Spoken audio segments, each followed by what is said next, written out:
مزيكا فام، الإذاعة الأولى في تونس. انتبه أشقال، انتبه أشقال. اليوم باش نحكي لكم على فيلم وثائقي اسمه هولد اب السطو اللي خرج عنده 3 أيام، يحكيوا عليه برشا في الأوروب خاصة في بين فرنسا وبين بلجيكا. الفيلم هذا اللي قدم الكورونا فيروس على أنه مدخل السطو للسيطرة بتاع الحكومات والقوى العالمية على المجتمعات، وأنها مؤامرة كونية واسعة. الفيلم طوله 2 و40 دقيقة، فيه 17 متدخل بين علماء أطباء وسياسيين وصيادلة والكل، وكلهم يحاولوا باش يصوروا انه الكورونا فيروس هي مؤامره باش نسيطروا على الناس هذوما الكل. في التصويره نتاع الافيش اللي دارت قبل ما يبدا الفيلم بايامات نراو فيها تصويره امراه وراجل لابسين نواغي بلون، عينيهم كاينهم ما يراوش في عينيهم، ولكن نشوفوا في تصاور في بقعه عينيهم فما لي لوغو نتاع لا اف بي، سي نيوز، تي اف 1 وبي اف ام تي في، كانه الاعلام مساهم في المؤامرة هذه. نسمعوا الكورونا فيروس كيفاش يحكي معنا نحن سكان الأرض في الفيلم هذا هولد اب. Salut les terriens, c'est moi Corona le virus. C'est vous qui m'avez fait roi à cause de ma couronne. Eh oui, nous les virus, on est dans la place depuis plus d'1 milliard d'années. Et pourquoi vous nous cherchez partout? Et c'est pas cool d'associer notre nom à la mort. C'est nous qui vous avons créé. Qui a participé à la formation de votre ADN? Qui? C'est Bibi, eh oui. Il va falloir se calmer les gars. Il va falloir se calmer, vous me faites vraiment flipper quand je vous vois là.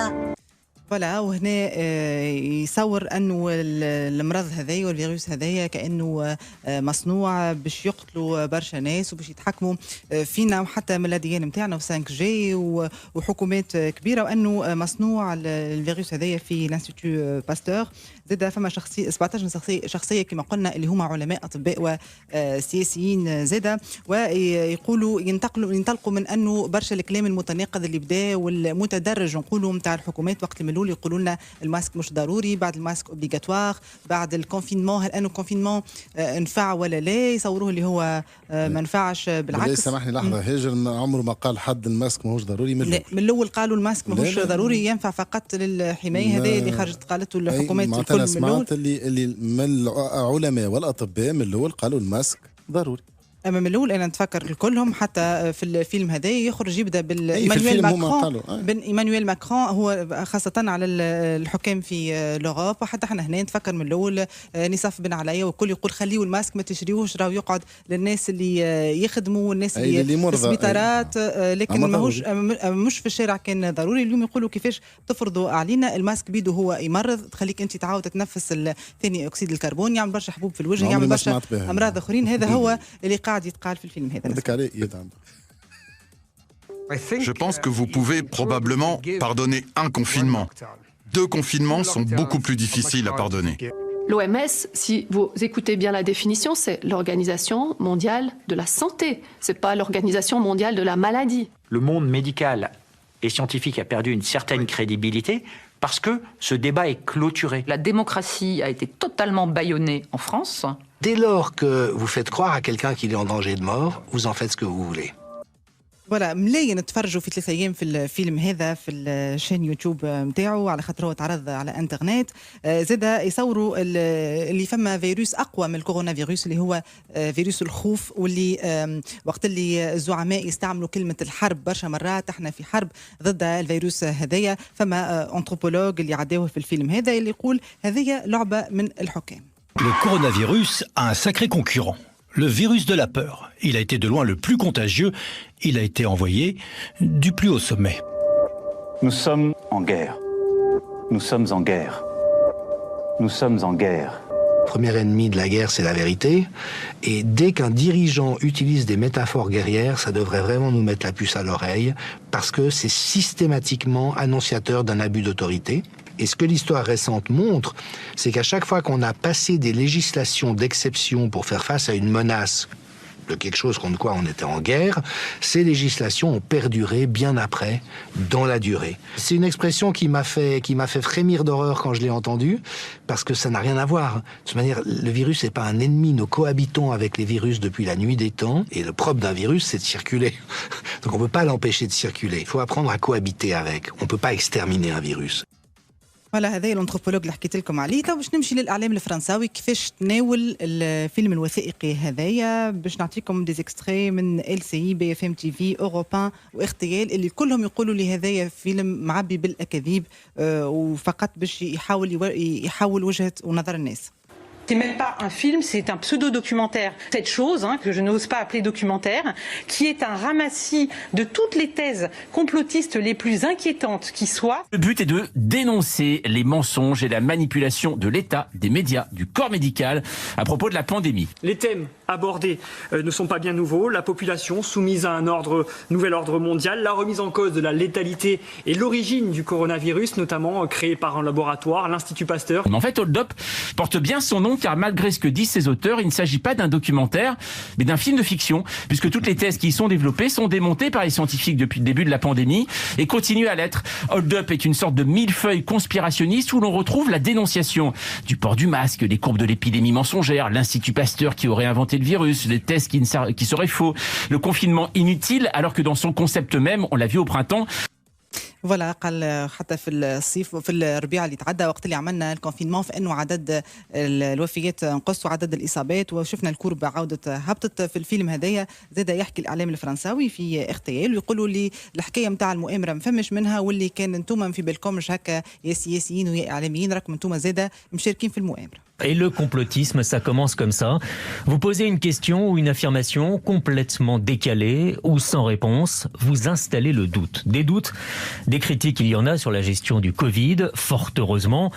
Ce documentaire Hold Up les surexploite, mais il va beaucoup plus loin. Il relie tous ces doutes avec quelques contre-vérités pour construire une théorie. Et sa conclusion au bout de presque 3 heures est la suivante. Un grand complot mondial, Bill Gates et d'autres, ont diffusé le coronavirus pour restreindre nos libertés, puis nous inoculer un vaccin qui, avec des nanoparticules, va permettre de contrôler toutes nos vies avec la 5G. C'est un documentaire complotiste, je valide le grand complot, puisque forcément, moi, vous, nous appartenons au grand complot. Vous ne le saviez pas, vous le savez maintenant. Les politiques aussi.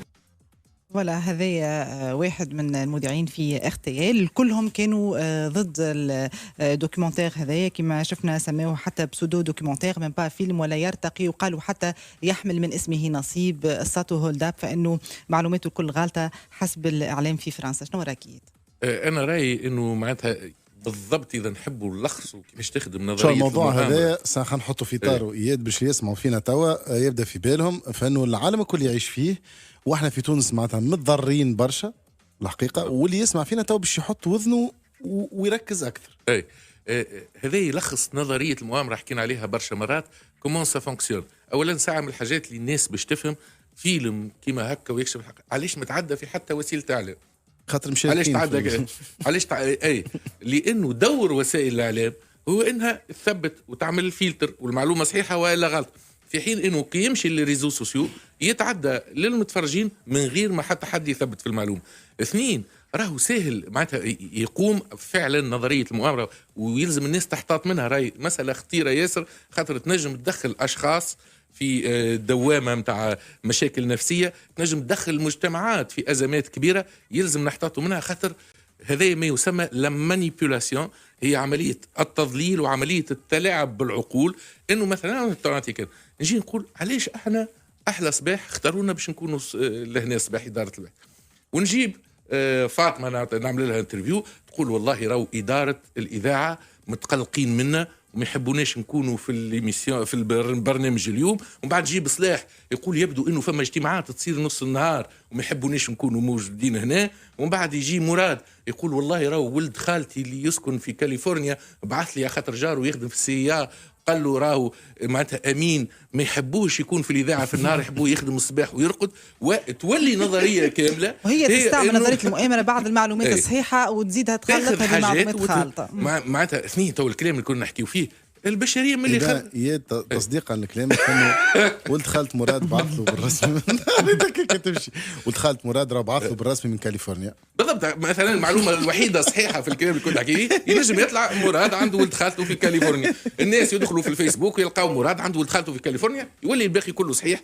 اليوم ننصح معناتها اللي يسمعوا فينا والمواطنين الكل انه المعلومه راي سلاح وسلاح فتاك يلزم باش تثبت فيها ترجع للمصادر الموثوقه. فما اذاعات فما وسائل اعلام في العالم الكل، ما نتصورش هذوما تلموا نهار وقعدوا وقالوا هيا توا باش نهيمنوا على البشريه ونصنعوا فيروس. هذايا راهو كلام فارغ فقط. فما بعض العقول المريضه اللي تحاول تستغلوا باش تعمل البلبله هذه. امين، انت تراها كورونا مؤامره ولا بالحق؟ كان نعتبر فرضا نمشي فرضيه انه كورونا مؤامره، فانه لا بيست نوار مؤامره والجريب افيير مؤامره والذوما اللي ضربوا الانسانيه من اللي بدات حتى لتوا.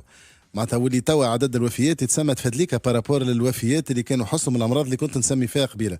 دونك كان نعتبر هذه مؤامره، الاخرين مؤامره. وكان هذه مؤامره عملها شكون؟ راهو فما شكون متطور علميا من قبل التاريخ، معناتها متطور السيد ويصنع في الفيروس. لا، ونظريه المؤامره في علاقه بالمرض راهي موجوده. مثلا في فترات سابقه يقولوا انه السرطان عافانا وعافاكم الله مش موجود، راهي كذبه، وانه عاملينه لابوراتوار باش يبيعوا الدواء وكذا كلام فارغ. فانه الاجابه اغسلوا ديكم، البسوا الماسك، ابعدوا على بعضكم، واحميوا اللي تحبوهم الكل.